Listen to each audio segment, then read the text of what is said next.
नमस्कार प्रेक्षकांनो, या मालिकेच्या आजच्या जबरदस्त भागामध्ये आपलं स्वागत आहे. आणि त्यामध्ये मलिका आता सोन्याच्या बांगड्या देऊन मंदाकिनीच्या घरून आता घरी आलेली असते. आणि इकडे आता आदिरा ही फोटोशूट करत असते. तर पटकन आजी आता मलिकाला सुद्धा फोटो काढण्यासाठी बोलावते. तर मलिका म्हणते की जाऊ दे आई, माझा ना आता मूडच नाही. आजी म्हणते काय झालं अगं मलिका, तुझा चेहरा पडल्यासारखा वाटतो. तेव्हा मलिका म्हणते की काही नाही ग, या माणसांची आता मला भीती वाटायला लागली आई. प्रत्येक वेळेस काही ना काही पैसे मागायची यांची खोड काही जात नाही. तेव्हा सगळेजण आता मलिकाकडे बघतात. आजी म्हणते हे बघ मलिका, आता बस झालं, काहीही बिनबुडाचे आरोप करू नकोस. मलिका म्हणते की पण मी तुम्हाला खरं सांगते, मी जे ऐकलं ना तेच मी तुम्हाला बोलले. मलिका म्हणते की जर माझं काही चुकलं असेल तर मी पाय धरून माफी मागायला तयार आहे आई. मलिका म्हणते की पण ही चूक जर त्यांच्याकडून झाली असेल तर आपण त्या सरपोतदारांवर कधीच पुन्हा विश्वास ठेवायचा नाही असे आता मलिका सांगते. आजी म्हणते की मलिका अगं, घरामध्ये असं मंगल शुभ कार्य चालू असताना तुला अपशब्द तरी कसं बोलावेसे वाटतात. आजी म्हणते की आदिराचं लग्न आता एकदम व्यवस्थितरित्या होऊ राहिलंय, त्यामध्ये तू कशाला विघ्न आणतेस. मलिका म्हणते मी विघ्न आणत नाही, जेव्हापासून हे लग्न ठरलंय तेव्हापासून काही ना काही अपशकुन हा घडतोयच. ते ऐकताच आता आदिराला राग येतो आणि आदिरा म्हणते की मॉम गप्प बस. आदिरा म्हणते चुकीचं काहीच घडत नाही, जे काही घडतंय ते खूप चांगलंच घडतंय. इकडे आता लगबगेने मंदाकिनी आता घरी येते आणि पटकन आता सगळेजण मंदाकिनीची वाटच बघत असतात. तर मंदाकिनी तिच्या पिशवीतील आणलेल्या त्या खोट्या बांगड्या पटकन स्वानंदीकडे देते आणि म्हणते की स्वानंदी पटकन ह्या बांगड्या घाल. त्या सोन्याच्या 6 बांगड्या बघताच आता स्वानंदी म्हणते की आई एवढ्या बांगड्या, तुला माहिती आहे ना मी एवढ्या बांगड्या नाही घालू शकत. मंदाकिनी म्हणते हे बघ स्वानंदी, ही रीत असते तेव्हा तुला घालाव्याच लागतील आणि घाल ह्या बांगड्या. मंदाकिनी म्हणते जर तू ह्या बांगड्या घातल्या नाही तर त्या राजवाड्यांना राग नाही का येणार. स्वानंदी म्हणते आई असं काही नाही होणार. आणि स्वानंदी म्हणते की त्यासाठी मी आजींशी बोलते. आणि त्यानंतर आता स्वानंदी ही आजीला फोन करते आणि लगेच आता आजी ही स्वानंदीला म्हणते की कसं चालू आहे तुझा तिकडं चुड्याचा कार्यक्रम. तेव्हा आता स्वानंदी म्हणते ठीक आहे. आणि स्वानंदी म्हणते की हे बघा आजी, मला ना तुम्ही दिलेल्या बांगड्या मिळाल्या. खुश होऊन आजी म्हणते कशा वाटल्या. स्वानंदी म्हणते की त्या बांगड्या तर खूप सुंदरच आहे, पण आजी तुम्ही वाईट वाटून घेऊ नका, मला एक सांगायचं होतं. आजी म्हणते बोल ना गं स्वानंदी, काय झालं. तर स्वानंदी म्हणते की पण एवढ्या सगळ्या बांगड्या मी नाही घातल्या तर नाही का चालणार. तेव्हा आजी म्हणते की स्वानंदी अगं असं काय करतेस, ह्या फक्त बांगड्याच नाही आहे तर आपल्या घराची ही परंपरा आहे आणि ही परंपरा आता तुलाच पुढे चालवायची. आजी म्हणते की सगळ्यात महत्त्वाचं म्हणजे या बांगड्या तुझ्यासाठी आहेत, तेव्हा तुला या बांगड्या घालायला काय हरकत आहे. स्वानंदी म्हणते तसं नाही आहे आजी. तेव्हा आता आजी म्हणते की स्वानंदी मग तू ह्या बांगड्या घाल. स्वानंदी म्हणते ठीक आहे आजी, आत्ता मी ह्या बांगड्या घालते, पण लग्न झाल्या झाल्या मी या बांगड्या तुमच्याकडे ठेवायला देणार आहे बरं का. आजी खुश होत म्हणते बरं बरं, पण तेव्हाच आपण तेव्हा बघू, आत्ता बांगड्या घाल. आणि पटकन आता स्वानंदीला त्या बांगड्या घालतात. तर अंजली आता त्यांचा तो बांगड्यांचा फोटो काढते. आणि इकडे आता पटकन आता आदिरा म्हणते की चला आता फोटोशूट झालाय, आता आपण एक छोटासा म्युझिक लावून डान्स करायचा आहे. आणि म्युझिक लावता क्षणी आदिरा, अर्पिता सगळेजण आता डान्स करू लागतात. मलिकाची मैत्रीणसुद्धा तेवढ्यात तिथे येते आणि त्यांच्यासोबत डान्स करू लागते. तर मलिका आता तिला खुणावते आणि काम झालं का म्हणून विचारते. खुणेनेच आता ती होकार देते. तर मलिका खुश होते. सगळेजण आता डान्स करू लागतात. आणि इकडे डान्स करता करता मलिकाच्या कानात तिची मैत्रीण आता सगळी हकीकत सांगते. आणि तिची मैत्रीण म्हणते की हे बघ मलिका, खरंच तुला मानलं पाहिजे, माणसाचे ना तुला अगदी परफेक्ट पारख आहे. मलिका म्हणते कशाबद्दल बोलते. तर तिची मैत्रीण म्हणते की अगं बघितलं ना, त्या बाईला पैशाची किती हवा आहे. मलिका खुश होऊन आता त्या बाईला तिचा पुढचा प्लान सांगते. तर मलिका आता पटकन आदिराचा हात धरून आदिरासोबत डान्स करू लागते. आणि डान्स करत असताना आता आदिरासुद्धा जोमात सगळे काही भान हरपून डान्स करू लागते. तर मलिका आता तिच्या मैत्रिणीला खुणावते आणि शेजारीच असलेल्या औक्षणाच्या ताटातील जो दिवा जळत असतो, पटकन आता तिची मैत्रीण त्या दिवाला हात लावून ते दिव्याचे तेल खाली सांडते. आणि पटकन आता तो दिवा त्याच्यावर ठेवता क्षणी इकडे आता त्या दिव्यामुळे तिथेच असलेल्या सोफा सेटला आग लागते. इकडे तिच्या शेजारीच आदिरा डान्स करत असते आणि मलिका आदिराला बाजूला लोटून आदिरा खाली पडते, तर आदिराच्या हातातून आता जखम होऊन रक्त येऊ लागते.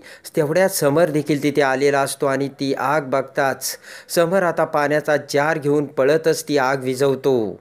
आणि ते बघता क्षणी मलिका घाबरण्याचे नाटक करते आणि म्हणते की बघितलं का समर पुन्हा अपशकून झाला.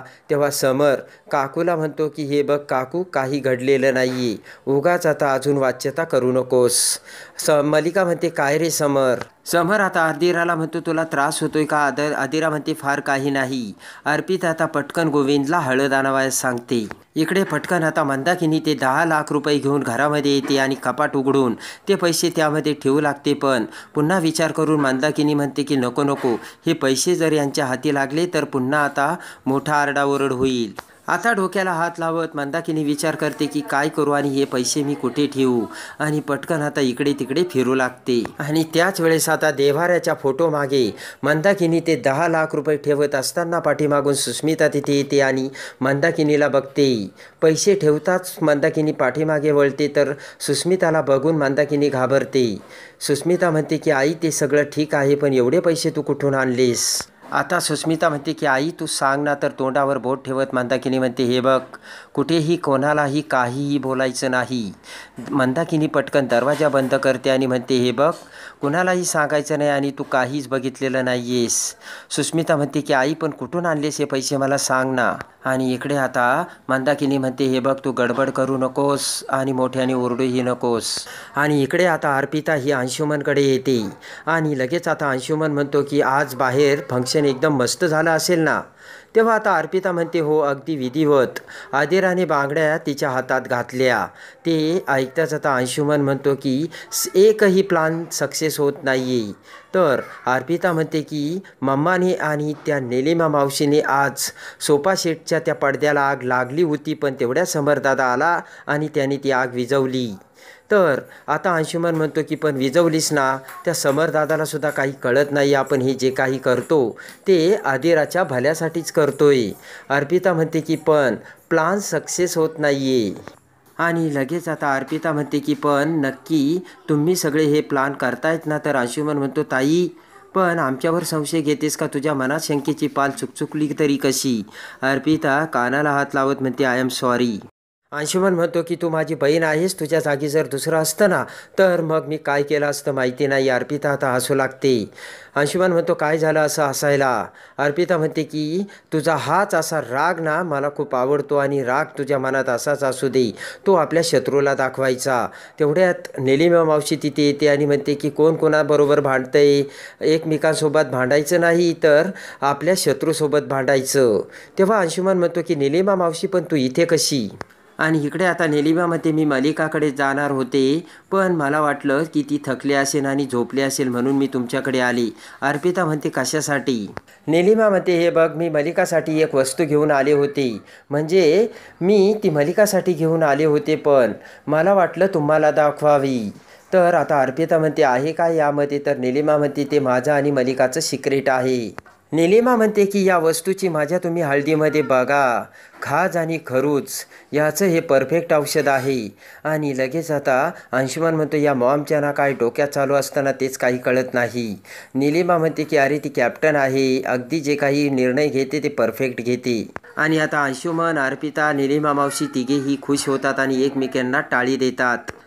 आणि इकडे आता मंदाकिनीच्या घरात आता बांगड्यांचा एकदम धूमधडाक्यात कार्यक्रम चालू असतो. तर मंदाकिनी तिथे येते. तेव्हा अंजली म्हणते की चला आता मुलीच्या आईने सुद्धा बांगड्या भरून घ्या. पटकन आता मंदाकिनी म्हणते की भरून घेते नाही तर राहून जाईन बाई. आणि मंदाकिनी पटकन बांगड्या भरायला बसते. आणि तेवढ्यात आता मंदाकिनी बांगड्या भरायला बसता क्षणी इकडे सुस्मिता तिथे बसलेल्या असताना सुस्मिताचा मोबाईल वाजू लागतो. तेव्हा स्वानंदी सुस्मिताकडे बघते. घाबरतच सुस्मिता उठून उभा राहते आणि तिचा मोबाईल घेऊ लागते. मंदाकिनी म्हणते की काय गं सुस्मिता, बसायचं इथे तर काय तुझा मोबाईल वाजतो.